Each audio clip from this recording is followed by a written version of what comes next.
Are you with me? Hello, Junkman. Yeah, he's in the house. Ladies and gentlemen of the KNC.com community, I gotta tell you, I got one of my heroes on the line here for me, or with us. This is from the Good Rats. This is singer and founder of the Good Rats, correct? Peppi Marchello. That's correct. The legendary Peppi Marchello, which somebody took offense against and said, you're stretching it a bit. I just like to point out, I never called myself legendary. Other people do. I do, yeah. And well, there are a considerable amount of other people, too. So the guy who's got no life at all to write that in, fuck him.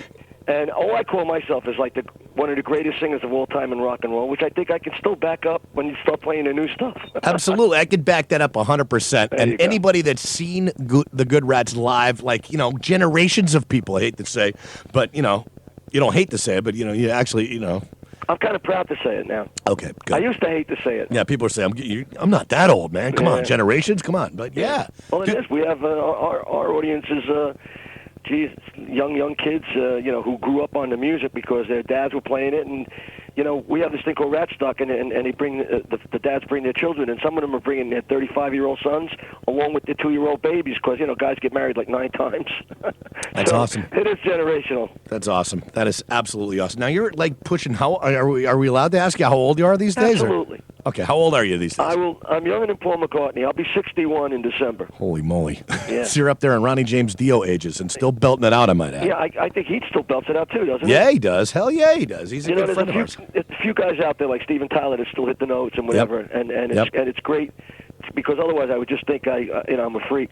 But something went on. But there are still guys out there in their 60s who are hitting the notes, and I'm proud to say that I'm one of them. And on your show, I appreciate the fact that you're such a fan, and sure, and you're saying I'm going to be playing this new stuff and get a whole new market for you. Absolutely. I would like to tell folks later on how they can get in touch with us through our sure, our absolutely. We got as much time as you want there, dude. Great, I'm telling you, I've been wanting to do this for a long time. I told you before, it was a labor of love on my part, simply because, let me give a little scenario to our listeners right now. We're kind of unfamiliar with the Good Rats, or maybe ones that are. For me, I'll go back to I'm about 14 years old. Okay. This is a while ago. I'm not going to say exactly how long ago, but here I am. I was 14 years old. I got a phony ID. A buddy of mine takes me to this little shithole bar in Western New York.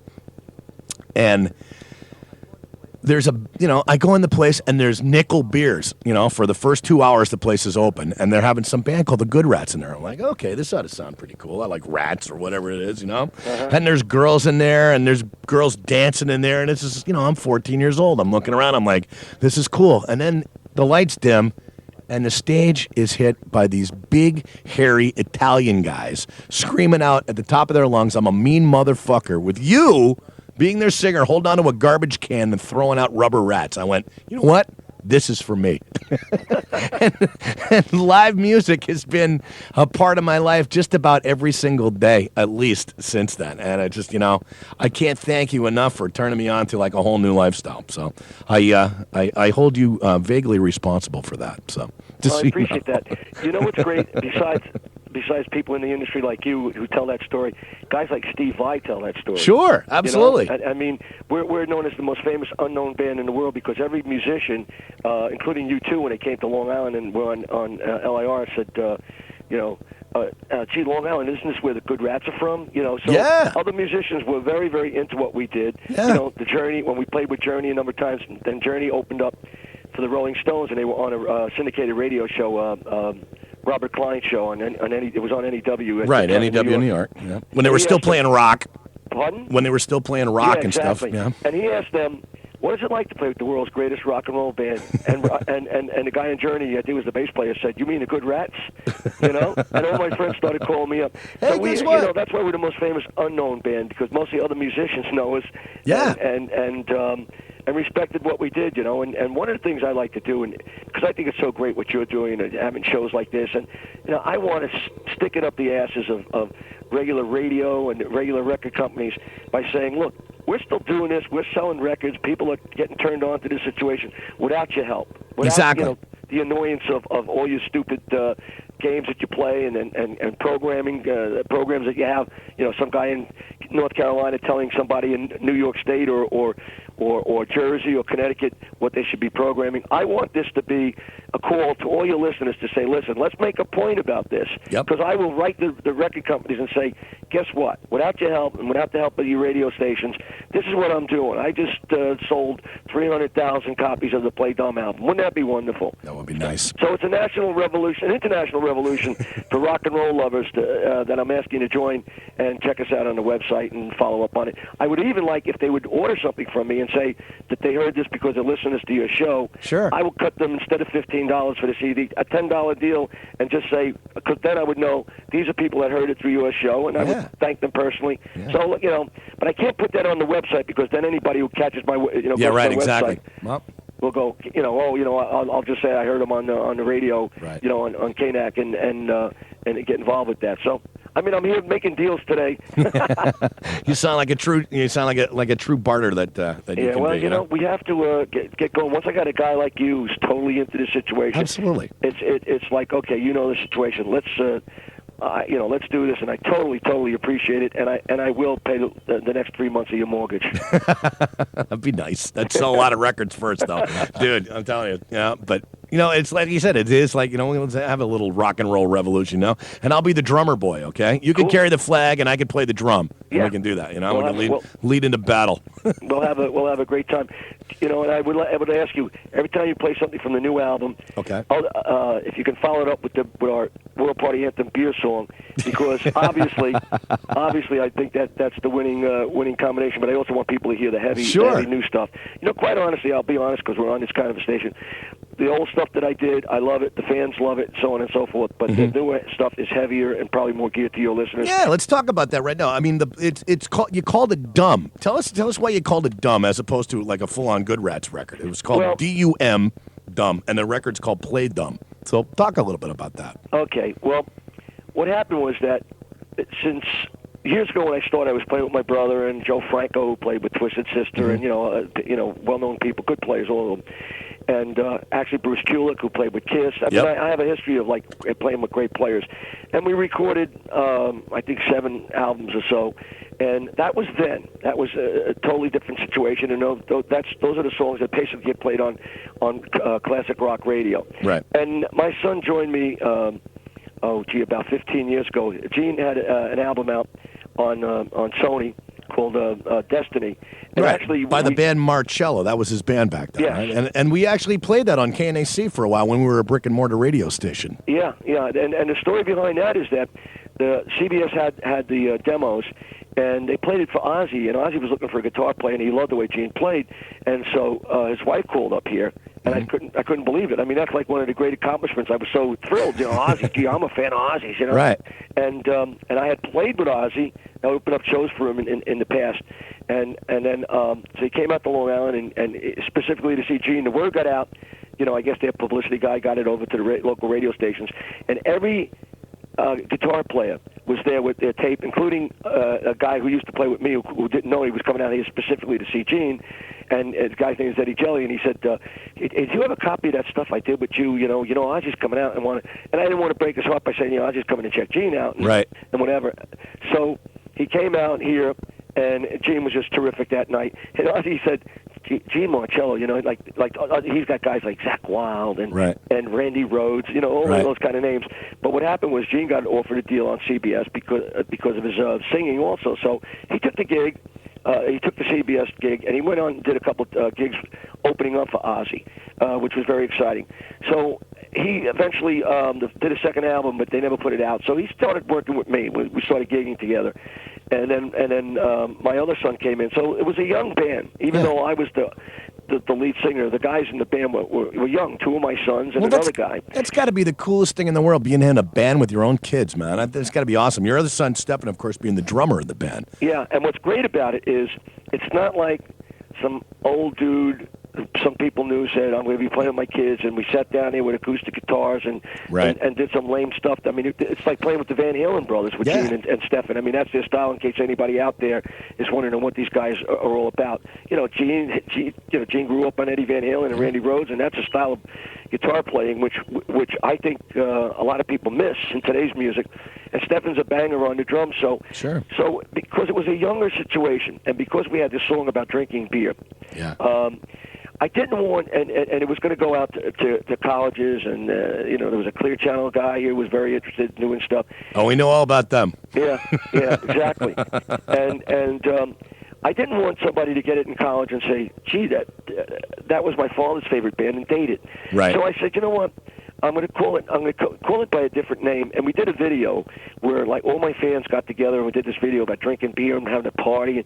And I had two buddies of mine who were fans, brothers, who made videos and they for years were bothering me about, hey, let's do a video for you. And I really had no reason to do it until I wrote this song. And I said, now I've got a reason, because I think to do a video of this song and get it out to college kids, it could be a lot of fun and we can start going back and playing colleges. So I didn't want to date the whole project by saying, it's the Good Rats, and people looking it up and going, wow, this guy's first album came out in 1969, that kind of deal. So that's why we called it Dumb. And specifically Dumb is because I was trying to figure a name out, like the Police, where you hear it every day, 20 times a day. Yeah, basically anybody could say it. It's like the word bud when you're ordering beer. Yeah. Because I heard the word dumb so much, and I figured, it was so dumb we wouldn't even put the B on it. And then I said, with the beer song, it could stand for drunk urinating masses, right? So I decided to call it Dumb. And somebody said, oh, that's a dumb name. I said, exactly. But you know what? People don't forget it. There were guys who were watching the video. The video is actually on a thing called Extreme Women's Wrestling. Really? Yeah, it's a pay-per-view. And for the next 2 months, in the national, and people have been calling me up and saying, "Oh, I saw your thing on Girls Gone Wild." I said, "No, it's women's wrestling, But there was one guy who said, I showed him the Happy Doll, and he started singing the song. And he said, "That's dumb," because I was playing this guy's club as the Good Rats, and he goes, "That's dumb." And I said, "Listen, Jimmy, we're dumb. That's the name we use for the new CD, and that's the name we use for the Happy Doll." And he goes, "I saw it on TV. I remember the name." He said, "But it looked like it had another younger guy singing." I said, "It's my son Stefan." He was like, everybody was mouthing the words. He said he described a young guy with spiked hair. I said, "It's Stefan right over there." And he goes, "Yeah, that's it." So people remember the name, and I think, without dating us, with the younger kids, it's a good way to go. But on the other hand, I'm not ashamed of it. I'm certainly not ashamed to tell people on your station that, yeah, man, pick it up and sit there and go, wow, this guy certainly doesn't sound like he's a grandpa.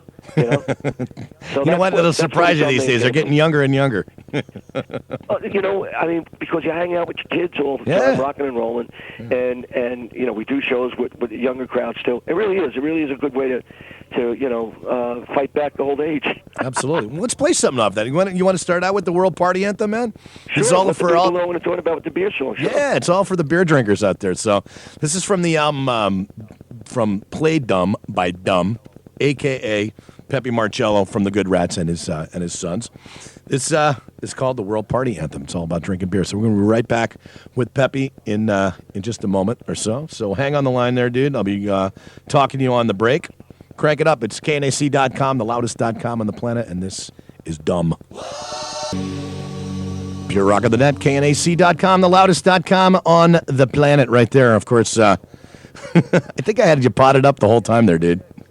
Really? Yeah, I think I did. I really do. I think I had you up on the air when we were talking about stuff, man. Oh, God. Yeah, well, these things happen. What's that? They missed the song. No, they heard the song, too. I'm sure they did. That's, of course, Dumb right there, a.k.a. Peppi Marchello, Stefan Marchello, and Gene Marchello. Peppi, of course, from the Good Rats here. Anyway, we're having a righteous time right here at the loudest.com on the planet, KNAC.com. That's cool, man. It's all about drinking beer, and that's, it's one of my favorite things. Guys over in the chat room are already talking about let's have another beer, so that's cool. I hope everybody in the world will be singing that song soon. Yeah, it is the World Party Anthem, after all, So, hey, there's another track that's on this thing that we were talking about on the break over there. Beethoven. Tell us about Beethoven. Now, obviously you think of the composer and everything like that, but listening to the words in the song, it seems to be it's kind of about a chick breaking your heart. It seems to me. Yeah. Well, the reason I call it Beethoven is only because the line that goes, the rhythm of the chorus goes ba ba ba bum, ba ba ba bum, ba ba ba bum. You know. Oh, okay. Yeah. No, okay. And I said, this is like if Beethoven was alive, he'd probably write this song, and if he was fucked over by a chick, this by the way is one of those songs all the guys out there can identify with.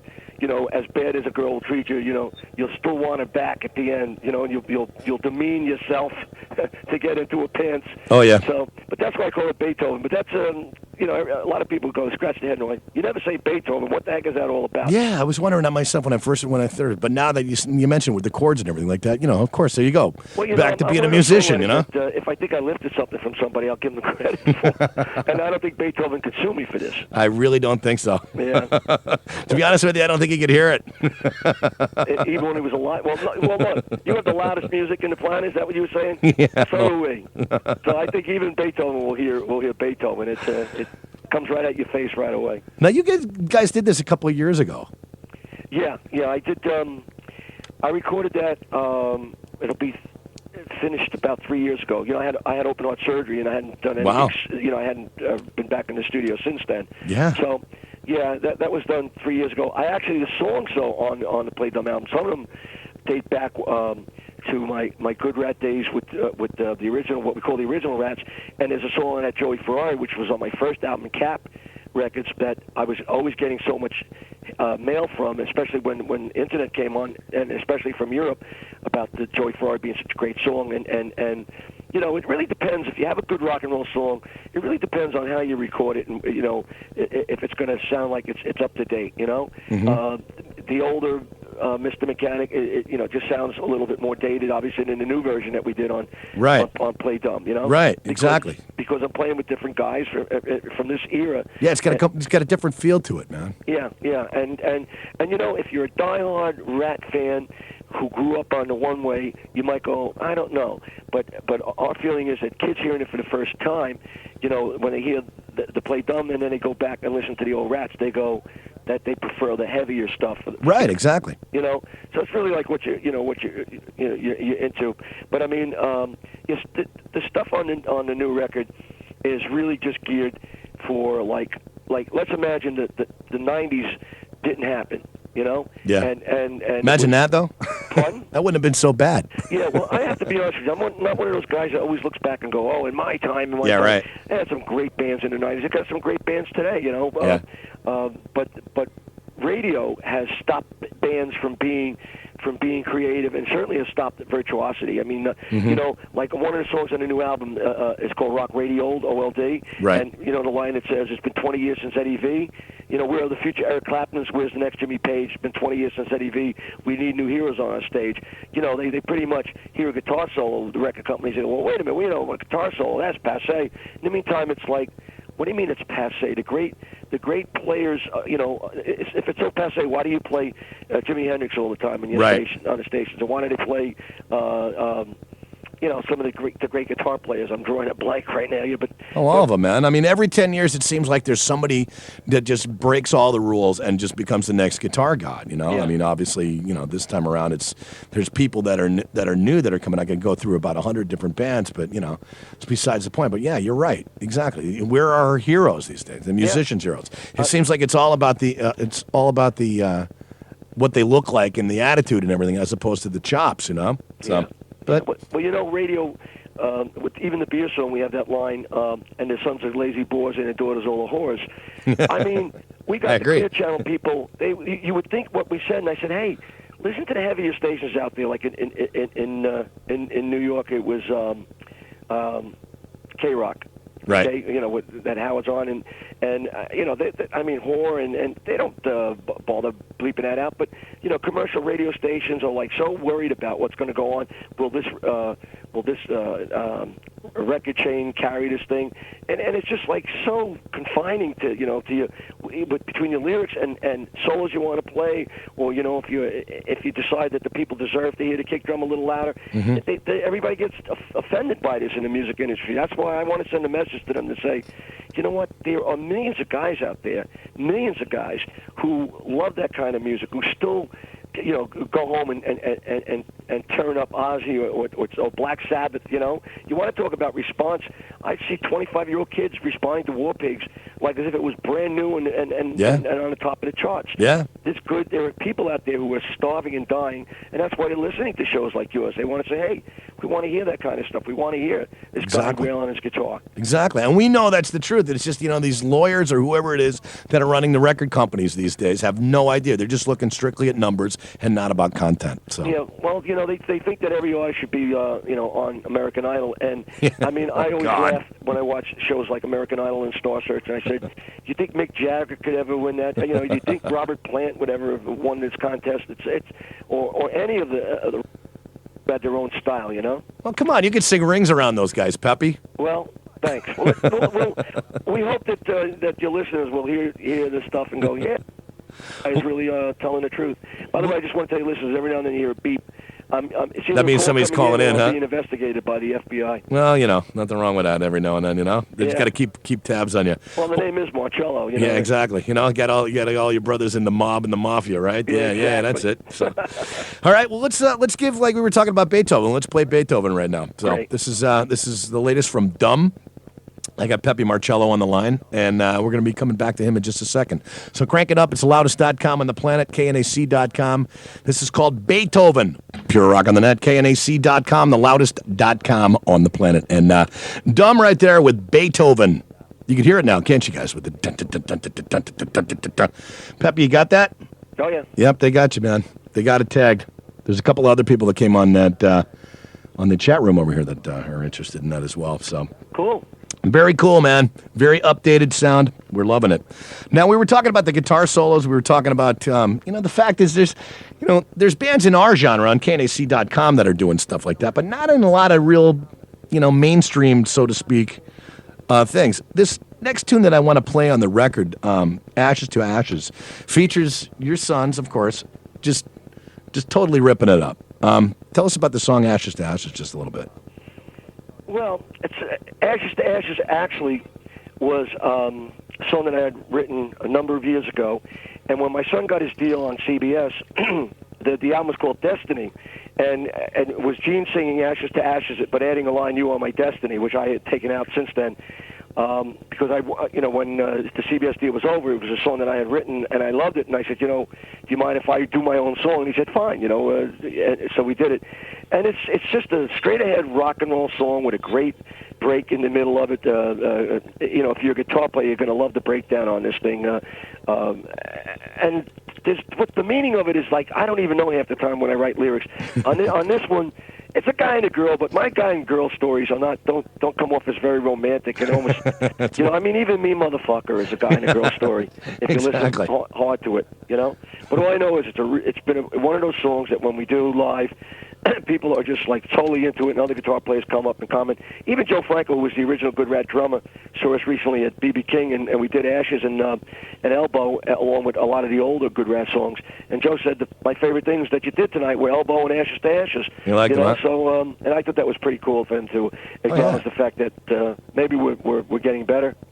I believe so, man. This, like I said, when you sent me this CD, I was blown away, absolutely blown away by it, because it's unexpected, but now hopefully our listeners are too. They seem to be so far. So cool. Let's get into it right now. This features, of course, your sons. My son Gene Marchello on guitar. Yep, and Stefan on drums. Just ripping it up like you said, like the Van Halen brothers. It's Ashes to Ashes, new from Dumb, on the loudest.com on the planet, KNAC.com. We'll be back with Peppi in just a moment. Pure Rock on the net, KNAC.com, the loudest.com on the planet. And from Dumb, featuring our good friend Peppi Marchello from the Good Rats and his two sons. That's Ashes to Ashes from the Play Dumb CD. Very cool. Oh, it's not Ashes to Ashes. It's Asses to Asses. Oh, no, that's all right. That's another song I wrote. That's a completely another another song altogether. Confused. now tell us about, like, are you guys putting out new music? Have you been still writing lots of songs? Obviously, you had some downtime with your heart surgery, but I had about 14 or 15 songs almost totally completed in the studio, and I just recently called up the studio to say I want to come in and finish that and put out some what I call new music, but really songs I've written. I've written like 1,000 songs, and I'd like to get a lot of it out in CD form for my fans and for my legacy, to say this is what I left the world. This was my art. And the guy who owns the studio is a dear friend of mine. Informed me recently that the hard drives that he put on crashed, and he's unable to retrieve any of the tracks, including the stuff that you've been listening to, the multi-tracks. So 45 songs have been lost, and I just got back today from my lawyer because I have to sue a good buddy of mine who lost hundreds of thousands of dollars on my tape. So to answer your question, yeah, I want to go back in and do some stuff, but now I'm waiting to see what's going to go on with this case, because obviously, I'm in the middle of a ridiculous situation where I was only about a month away from having another 14, 15 songs ready to go for another project, That's enough. Then that's like enough to give you another heart attack right there. Oh, God. and you know what's so terrible about it? The guy at the studio is a dear friend of mine. Right. And he's got insurance. He's got $1 million insurance policy. Now they're going, well, it was just normal wear and tear from the hard drive. And guess what? The hard drive hadn't been used in almost 3 years since I had my operation. Right. And he had just he had just transferred all this stuff to it, but there was no wear and tear on it. It's a terrible situation, but there will be new music one way or another coming from me. And you can hear it. You can hear it all from me. I will find out and tell people where to find it if they can't find it on GoodRats.com, which is of course the official website, www.goodrats.com, where you can find you guys touring still everywhere. Unbelievable. Folks, Peppi is in his 60s, as he said. He's out there playing with the band, night after night after night after night after night. Now, people can not only find out about where your gigs are and a little history on the band, but man, tell us about Ratstock. Ratstock is an event we do every year now. It's at a campground in Pennsylvania, and it came about because a lot of my fans had younger children who were fans of the music, and they would sing the songs, but they were obviously not old enough, a lot of them, to come to bars. Some of them are. Unless, of course, they had the phony ID like I did when I was 14. Yeah. A lot of these kids, are like 9, 10 years old. Okay. So I played a private party for a friend of mine in Pennsylvania, and he said he goes camping. Actually, it was a woman. She said she goes camping. And then I thought about it. What if I had an event that was outdoors at a campsite, and it's a kids' campsite, and my fans could come to it and bring their children, who could then enjoy the Good Rats live, because a lot of people who have heard our music never really got to see the band. So that's what we do now. We have 2 days out there in Pennsylvania, and people come and sit there at the private campsite. They get drunk, they get high, they get whatever they want to get. Half of them come by themselves or with their friends, and the other half come with their family, and there's never any trouble. The little kids get up there and sing "Mean Motherfucker" with me. That's what I was going to ask you, too. The little 9-year-olds allowed, singing "I'm a mean motherfucker," or are they just sitting out with their parents' fingers in their ears, catching the rubber rats you throw out? Well, here's the deal. Ordinarily, a parent, let's say, was restrictive and strict with their children. Right. They always want to let their children know, though, that at one time they were hip. You know, like when your children start talking about sex, and as if like they discovered it. Yeah. So, and they want to let their kids know they were hip. So they'll every now and then. One way is to say, "This is my favorite band. Listen to them." And then all of a sudden, they come up there. So that's the one day when the parents don't mind them singing "I'm a mean motherfucker." I'm sure the next day they would be outraged if the kids said that, a little 7-year-old kid. But it's so funny, because I've talked to the parents and said, "You have no problem with this, right? Because I'm not going to change my show, because you brought a 7-year-old kid here." And they said, "No, we have no problem." In fact, they get up there. Remember Yellow Flower? We had the girls come up on the stage. Right, exactly, yeah. Well, the Ratstock, all the girls come up, including some of the little girls. Shake their asses on stage. They shake their asses when we sing Yellow Flower.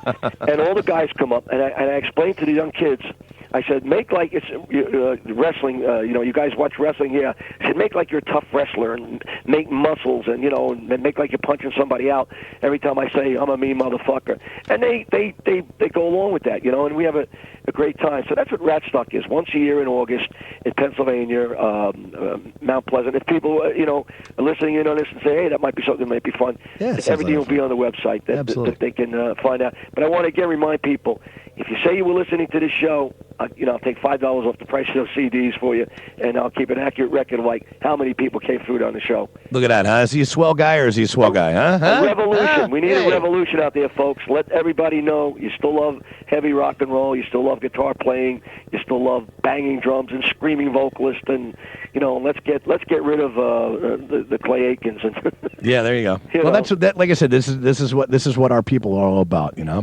I've actually got some people on the chat room over here. I got one of them from Canada. It says, "Wow, bet you they never head to Canada." And another one says, "Bring it to Minnesota, Peppi." So, at least you got Minnesota and Canada interested in doing stuff up there, So who knows, Write to Peppi at www.goodrots.com. So yeah, they can email us goodrats at goodrots.com. Yeah, that's how simple it is. Yeah. And let us know, because by the way, if they leave a phone number, I call everybody back. Yeah, that's how I found it. I call everybody back because I appreciate the people who are still into good rock and roll and the great deal you have with phone companies, unlimited calls now. So I'll be calling up guys in Alaska, in the 48 states at least. Actually, I think that also applies for Hawaii. I did speak to someone in Hawaii. But if you're interested and you want to have a little conversation, folks, just leave a phone number. The best time to get you, and I'll give you a call and tell you why. It's in your interest to keep me going. He ain't lying either, guys. I'll tell you. Now, if you guys are looking at the KNAC.com studio cam, you'll see this weird looking little guy with a big brew, a big beer, and it says "I am happy" on his chest. Tell our listeners about "I am happy." Okay. Well, when we had the World Party Anthem, we actually had a deal with Artemis Records, which actually Danny Goldberg's label, and he had put out not too long before that. Who Let the Dogs Out and sold 6 million copies. So and a bunch of metal CDs. I remember he had a bunch of our bands that we play here on KNAC on Artemis as well. Yeah.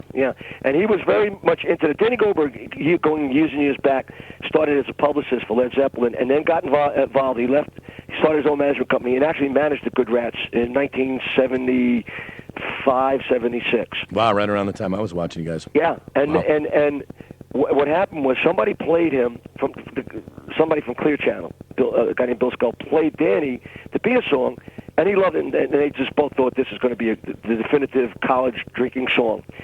And so Danny offered us a contract on Artemis.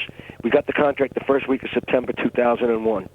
Wow. We send it back to them. We signed ours. We thought we had a deal. 9/11 came along, and it was like, hey, guys, we really can't put out an album, a song about drinking beer and having a party at such a somber time, Oh, man. So as an American, as much as I hate, what they did to us, they as a country, they really screwed me up as an artist too, So my brother had a great idea.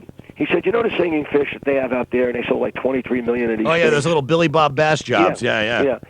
He said, what if we had a guy, a character, kind of like Norm at Cheers, a fat guy sitting at the end of the bar. You see him in every bar you go. Everybody knows him. Yeah, and he sings that song. He sings the chorus, Drink, Drink Up.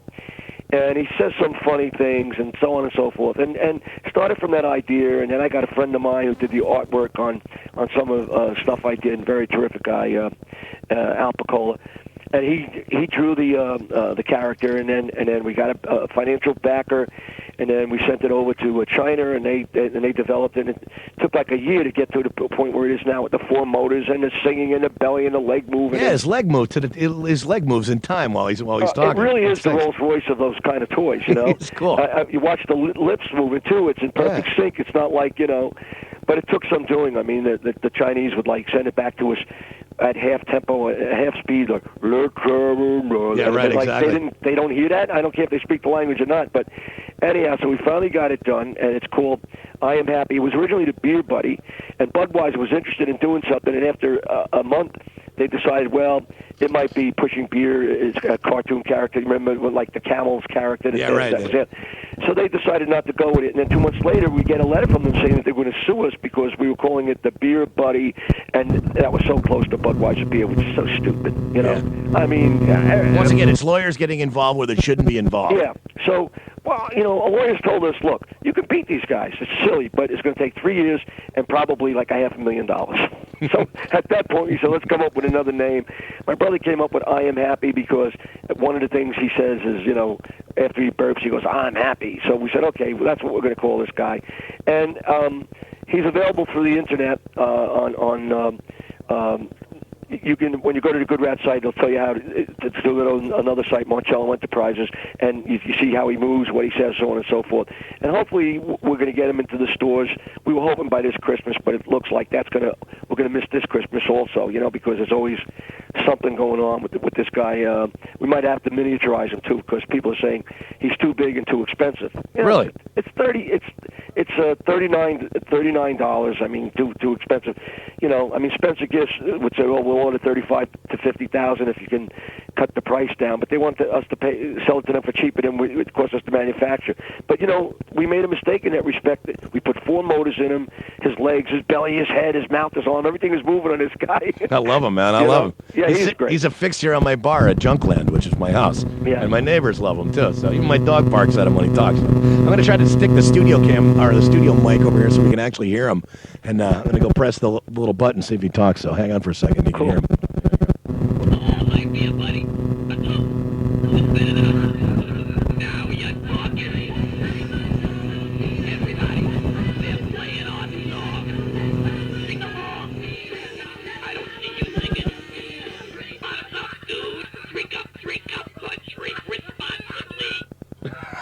Did you hear that okay from where you were? Perfect. Absolutely. So we got him over there. If you want to take a look at him, he's just click on watch on the KNSC.com chat room, and you can see I Am Happy right there. Very cool stuff. 3 other things. So the folks who are interested, they can see it done on our site. And then he says he's got 3 other expressions that he does. I don't want to leave people to think that that's all he says.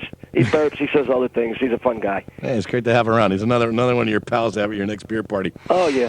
Now back to the Dumb CD. You actually put Mean Mother on this CD. And this is the song that you open all your Good Rat shows with. This is the scenario right here. You see Peppi come out with a garbage can. You got rubber rats that you throw out to the audience. Who isn't going to love that? And yelling, I'm a mean motherfucker. Yeah, and beating it up with the baseball bat. By the way, I start out my show with that now. When you sent that to me, when you log on to the Junkman show at 3 o'clock, you will hear that on my show. So if that's okay with you. Yeah, it's a great opener. Well, there you are. So let's do it right now. Let's give these guys a little listen to Mean Mother right here from Dumb, a.k.a. Peppi Marchello from the Good Rats and his son Stefan and Gene. So let's crank it up right here. We'll be back with Peppi in just a moment. It's KNAC.com, the loudest.com on the planet. Pure Rock on the Net, KNAC.com, the loudest.com on the planet. It's called I'm a Mean Mother. Ad fucker if you want. But that's Dumb. That was an old Good Rats live staple. That song is forever. Exactly. It's so funny. We've been doing it for so many years, and we never put it on an album before, but somebody sat at one of the shows we did with obviously a tape recorder, and he recorded it, and he said, I have the live version of Mean Motherfucker from just sitting out in the audience, and so we said, okay, people are always yelling at us, like, why didn't you put it on a record? And we didn't put it on a record because, quite honestly, radio would not only not play it because of Mean Motherfucker, but they would be offended that I even put it on the record, so anyhow, we put it, later on in years, we put it on the live version on Rhapsody in Blue. Mm-hmm. But it was such a poor recording. But it's the fun of the song, that gets right. you. But it's always worked out. Not just with the bikers either. I got to tell you something. If there are nuns in the audience, they start liking the song. So we decided, you know what? Let's do it. Let's do it the way we do it now on stage with a lot of that guitar happening. Right. Exactly. And we still get a great response. There's some songs that are timeless, and that's one of them. Drinking beer and being a mean motherfucker. I mean, it's just normal to guys. It's what we all go through in our in our life, and I think that's what makes it timeless. Yeah, so at least I hope timeless. so. Well, you too, man. You've become the timeless classic. If you guys have just joined us, I'm talking with Peppi Marchello, leader, founder of the Good Rats, and now the band Dumb with his sons. And we've been talking about all things considered Good Rats and Peppi, but. If you just joined us right here, but a lot of people have been on listening to the whole thing over here, and they're digging it. And one of the guys says, "Perfect, get drunk and fucking yell music." That's another quote from the chat room over here. I'm going to write that down. Hold on a second. Perfect.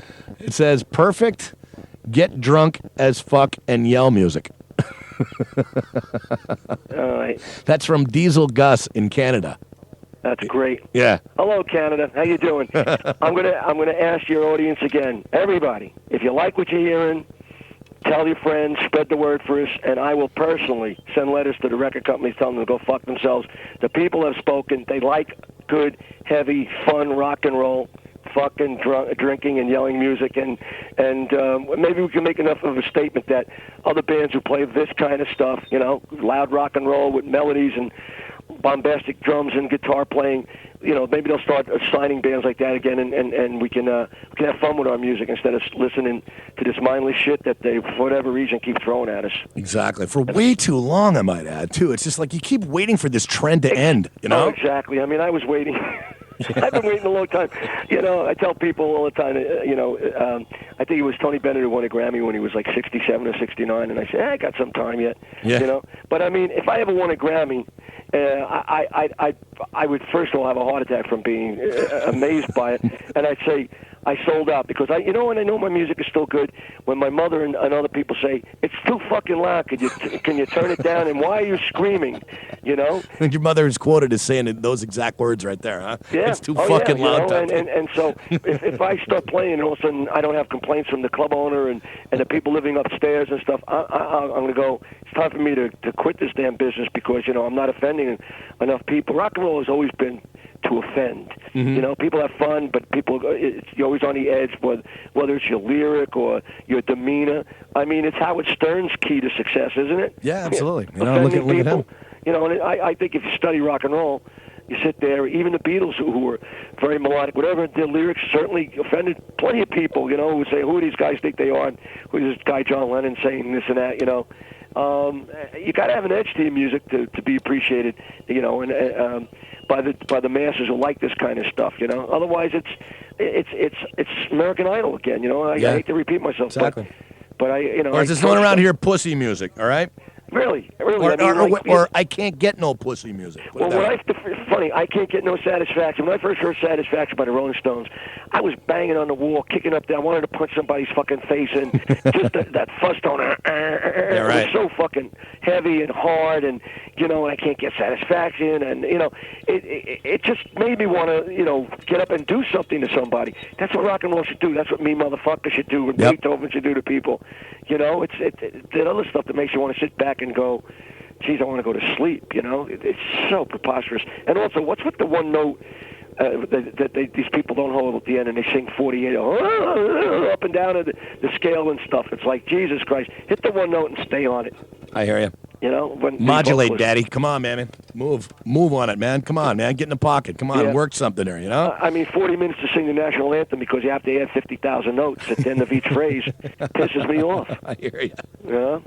Well, when you guys were around back in the day, the original band, I might add. This is when I was younger and just really getting into live rock and roll. There was you guys that were the cream of the crop in the New York area where I was growing up, as well as Twisted Sister, your brothers. Your buddies, right? The guys in the same circuit. Another band called Rat Race Choir that used to be real big. And those were like the three bands that you could go to see these guys, drink nickel beer for maybe the first 2 hours that you were there, pay $3 and see a decent rock show. Can you imagine trying to see a decent rock show and drink nickel beers these days? You just, you can't do it, man. Not happening. So, one of the things about our live show is that we still, each night, do 2.5 hours of straight music. Yep. We don't come on for 45 minutes and take a break or do an hour show and then say thank you very much. We do the 2.5 hours because I have such a catalog and so many people who want to hear the old stuff and then people want to hear the new stuff. And I beat the hell out of my kids, because they're banging on the drums for 2.5 hours. Stefan, he's like, you have to pry the drumsticks out of his hand. He's got carpal tunnel. Yeah. So the poor kid, he's actually switched off the bass some nights, and another drummer sits in with us. And but the point is that we're still doing 2.5 hours of music. I still love the fact that when people are there, they're asking for your songs. Sure. Everybody out there, the best job in the world is to be a guy who sings and writes songs, because you meet so many people who say, you don't know what this song meant to me when I was growing up, like you're saying, or exactly. or what it meant to me to come out and watch you guys perform. It was that 3 hours of escapism and just partying, and the rest of all your troubles. And it's true for today's show too. And I come home at night, my wife says, how was the gig? And whether it was a great gig because there was a lot of people or it's a shitty gig because there weren't a lot of people, I say, I met a person who told me this story about what my music meant to them. And it's just a great, great job. It's the best job in the world. Look, you've got people watching you and listening to you right now. Yeah, all over the world. All over the world, and you're really not like sending them a steak or a lamp or a couch or something that they can use and it'll be there for a while. You're sending them entertainment. You're sending them escapism. You're sending them a little relief from the shitty fucking lives that we all live outside. Outside in the real world. And I just think it's the greatest job in the world, and I appreciate that God has given me an opportunity to do this job and to be good at it into my 60s. So. Mm-hmm. I just want the people to know. I know I come off a little cocky and stuff, but I'm very, very. Hey, you're a New York Italian, brother. Yeah, that's part of the plan. It's going to happen. Yeah. Well, I appreciate everybody who's made this happen for me and continues to say good things about it, and people come out and see the show. Well, I can't thank you enough for being on my show, Peppi. It means like. It all started just by going back and visiting my mom and saying, wow, I wonder whatever happened to those guys. And through the power of the way computers are right now, I Googled you and I found you. And it blew my mind, the fact that you guys are still out there on the road ripping it up. And I'm still astounded by the fact that I'm talking to you now. So, it's like, is that guy still alive? Yeah, and yes, you are. Now, tell us about the rest of the guys that were in the original band, too. Your brother Peppi first, or your brother Mickey, I'm sorry. Yeah. Well, Mickey left the band, God, you want to see how long ago, like 1981, I think. And was replaced by? He was replaced by... Bruce Kulick, wasn't it? No, Bruce Kulick replaced John Gatto. Okay, well, that's right. Okay, all right, John Gatto and Lenny left in 1980. Right. And John was replaced by Bruce Kulick, who later on went on to play Meatloaf and other bands out in L.A. Kiss. And I'm sorry, Meatloaf, Kiss, yeah. How can I miss Kiss? Michael Bolton's band, remember him? Yeah. When he was still Michael Bolton? Michael Bolton, well, Connecticut guy. Yeah. And a guy named Skylar Deal went on to replace Lenny, who actually played with Michael Bolton. Right, exactly. And Skylar's just an amazing bass player. He's still out there. Yeah, he's playing right. He played with Billy Joel. Yep. He's done that. Let me make $200,000 a year being a backup guy to a big superstar. But he's a tremendous player. And we were kind of like.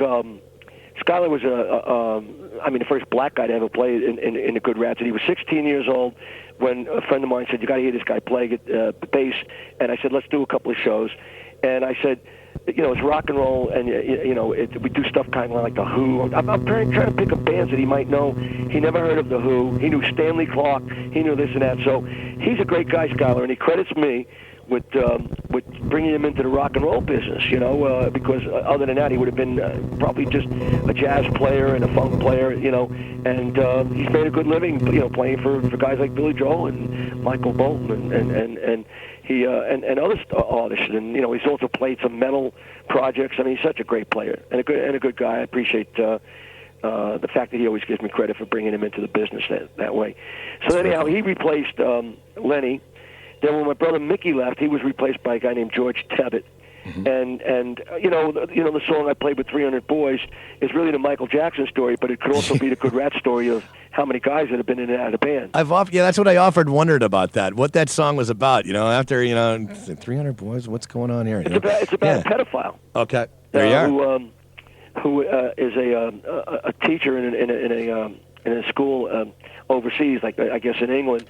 And he played with 300 Boys. He talks about the grayish color of the test paper, where he masturbated in, and But I always like to tell people, it's funny how some songs can evolve. I mean, it was about that in the beginning. Now it's really the definitive Michael Jackson story. Yeah, that song is available on the second album you guys did called Tasty. Yeah. From 1974. Yeah, it was on Warner Brothers. One of my favorite records of all time. And I can't believe I've got it now on CD thanks to you. Oh, great. Very happy with that.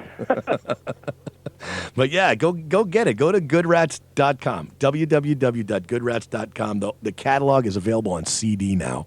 Everybody that I know that had heard of you guys only had all your records on, vinyl and everything like that, all the old records, and they're all available on CD now. So. Oh yeah. So the first one that was on cap that says just playing Good Rats. Yeah. We just didn't have the rights to that, so that's still owned, I think, by MCA somehow. Now, do you guys get together at all anytime? And you ever do any kind of like a reunion with the original band or anything like that? We were doing some reunion shows. The last one we did was February of not this year, but the year before. And Lenny lives in Pennsylvania, and Joe works in the city.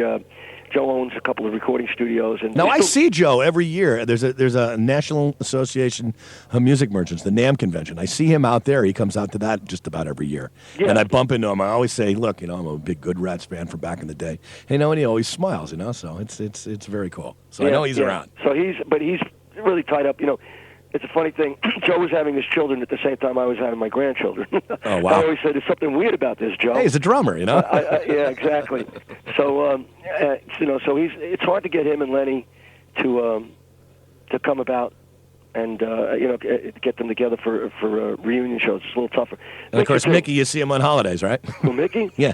I see him on the holidays, but also because Mickey and me are involved with this I Am Happy thing, we speak all the time, and we've actually become much closer. When we were in the band, we were typical brothers, always arguing with each other. Yeah, exactly, like me and my brother, exactly. And then, but once he left the band, it was a different world, And then when we got involved again with the Dumb Project and the beer thing. It's like, here we go again, because I'll say white, he'll say black, and it's just a funny situation. But we get along real well. Like, I speak to him at least once a week regarding what's going on with Happy. And, to this day, people come up to me all the time and say, John Cat Gatto was the lead guitar player, and your brother was listed as the rhythm player. But I watched your brother because he was hitting these really weird chords. And, on his gold Les Paul. Oh, yeah. He had a gold Les Paul and a big beard. He had a huge beard. People thought bigger than his head. Oh yeah. People refer to him as the rabbi. The rabbi. Yeah. He did kind of look like one. Oh yeah. He was in a cab once with David Sonnenberg, who was a big muckety-muck in the music business, and Mickey's best friend. And the cab driver was a Jewish guy, probably from Israel. And he turned around and he said to David, "You're very lucky you travel with your rabbi all the time. I say you're good friends." But little did he know he's a big Italian guy, right? Yeah. And there's not a big stretch between what Italians look like and what Jews look like. I understand. We're very, But anyhow, he's totally dedicated to getting that thing happening. So I see him all the time. John Gatto, I'll tell you an interesting story. For 10 years, I was saying to John, every time I talk to him, "How's it going, John?" And he goes, 10 years ago, he goes, I'm working on this disposable toothbrush, and he of said, all the things, and I'm trying to get something going with it. And every time I spoke to him about it, he would tell me he's working. He got the patent on it. He's got somebody to back him up to manufacture. Then he couldn't manufacture it, so I stopped asking him because I didn't want to embarrass him. It would be like your wife has been cheating on you, and somebody always brings up, "And how's your wife doing?" You know what I mean? Right. So I stopped talking about it. And then about 6 months ago, I talked to him, and I said to him, "I hate to bring this up, but anything ever happened with that toothbrush thing?" And he goes, "Oh yeah, I have the patent on it, and Oral-B is going to be using it." I turn on TV a couple days later, and I see a beautiful commercial, people dancing around, and they put this thing on their finger. It's called the Brush Up. And that's John Gatto's. That's John Gatto's company. As John Gatto is not, he doesn't own Oral-B, but he owns the patent on it. Right. So anybody that uses it, like if Crest wants to use it or somebody else, they got to pay John. It's like he's a songwriter, and 5 people recorded a song, so he's doing great. Awesome. And so good to and hear. It could happen to a nicer guy. He's absolutely. Such a nice guy, a gentleman. Very mild-mannered, and he was always my roommate on the road. We were called the Square Guys because we didn't do drugs. I'll never forget his guitar. He had a Gibson Explorer that was cut in the shape of a cat. It looked like a regular cat because Gatto, cat, whatever. Yeah, John the Cat Gatto. John the Cat Gatto. And wow, I'll never forget that. That's great. It's awesome. Good guy. Awesome. So they're all, they're all doing their own little things, and whenever we can get everybody together, every now and then, every 2 years or so, we try to get together and play. They refuse to practice. They get on the stage and play Clash Kebab perfectly, and I go, "Wow, that's so cool." People are so, and people tell me, "Were you guys rehearsing?" I said, "Rehearsing." We had one rehearsal early on for a Rat reunion show years ago.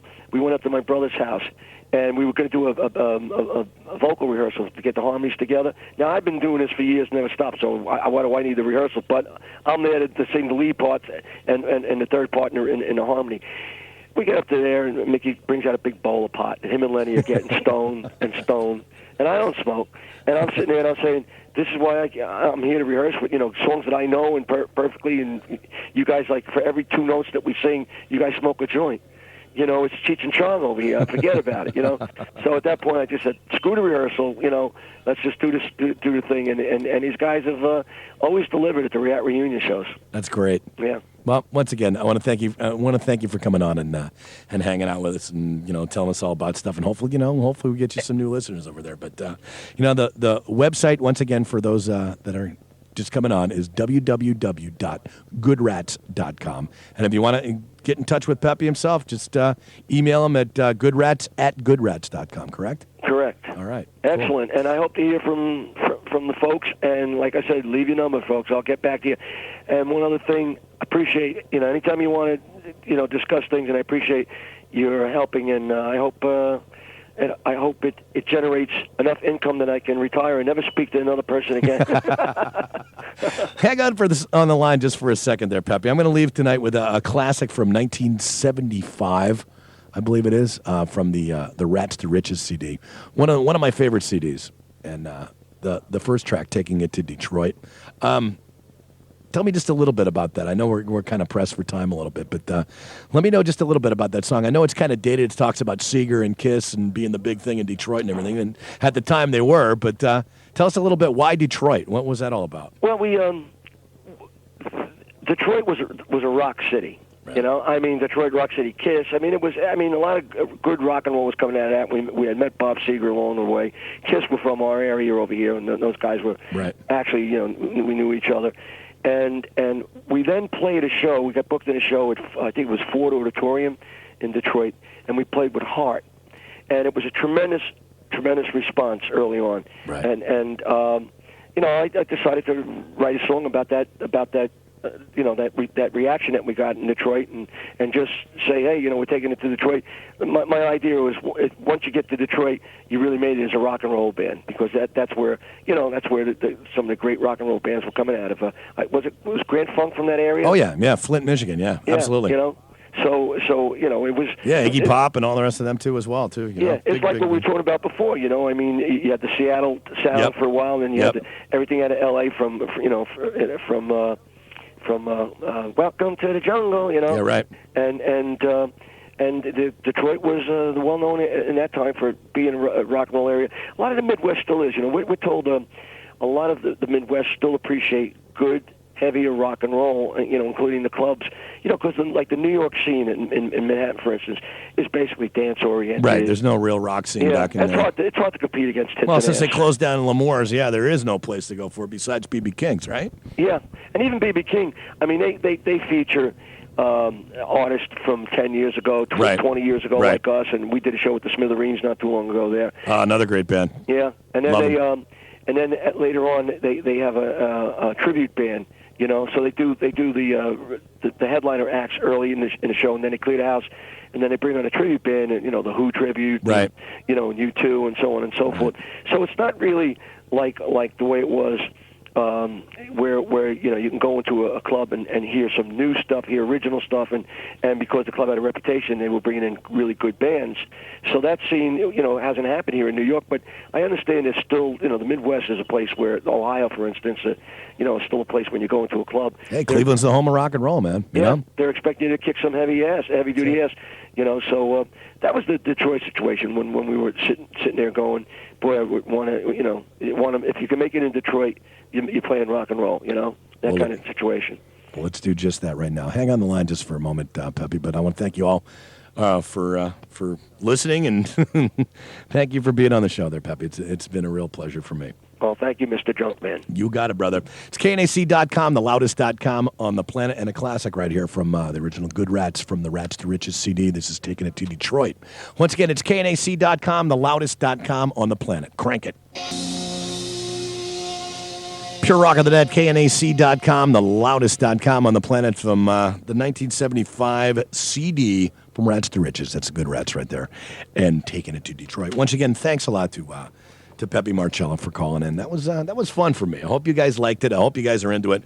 Once again, check out www.goodrats.com for more information. And you can email Peppi direct at goodrats@goodrats.com.